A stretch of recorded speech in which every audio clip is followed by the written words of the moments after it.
Bangladesh premier league BPL 2025 সালের champion runners up দলের জন্য পুরস্কারের পরিমাণ বাড়ানোর সিদ্ধান্ত নিয়েছে বাংলাদেশ ক্রিকেট বোর্ড বিসিবি।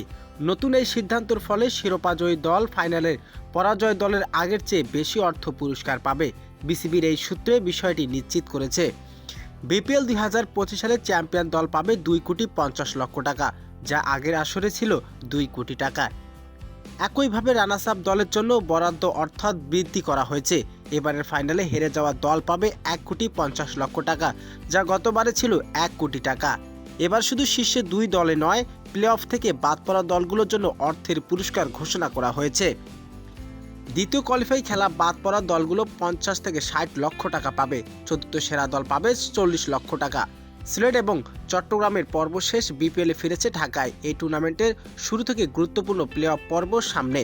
3 ফেব্রুয়ারি দুপুর এলিমিনেট ম্যাচ, রাতে প্রথম কোয়ালিফাই ম্যাচ, 5 ফেব্রুয়ারি দ্বিতীয় কোয়ালিফাই ম্যাচ, 7 ফেব্রুয়ারি শিরোপার ফাইনাল ম্যাচ।